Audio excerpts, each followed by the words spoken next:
gjenë pas dite për këtë përgjim, kur në ndojnë saksisht 4 javë nga zgjedhjet e radhës, që do t'jenë zgjedhje të parakoshme, për shkak se, si që vedin dhe ju, në datën 9 shkurt, ndonë se fituam në zgjedhjet e rregullta, nuk arritëm që ta zbulojmë shumicën në kuvend dhe ta fillojmë mandatin e ri të qeverisjes. Prandaj të këtyre muajve kemi qenë qeverisje me detyra shumë,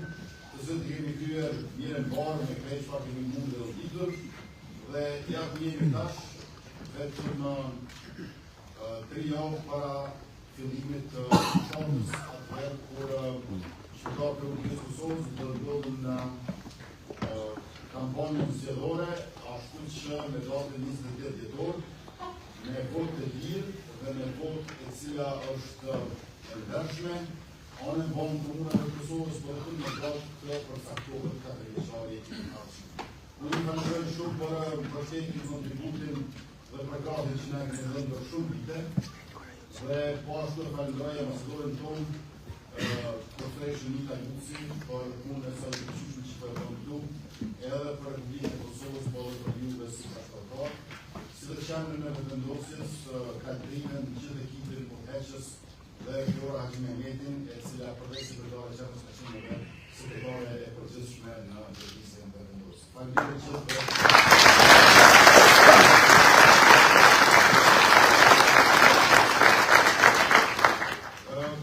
këtyre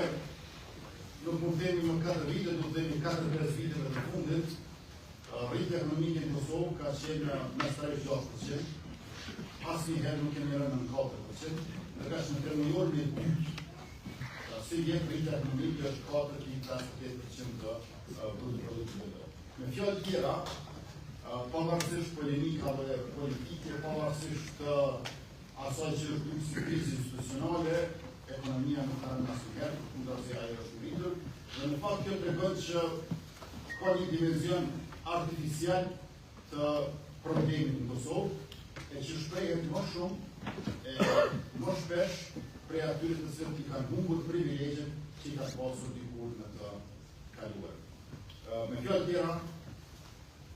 njerëzit që kishin privilegje, kur i humbën ato e përjetuan si padrejtësi. Në fakt, padrejtësi kanë qenë privilegje që i kanë pasur. Dhe tash, rritja ekonomike në Kosovë është e cilë që rëqitërfshirëse, nuk e bërë asnjëri mbrapa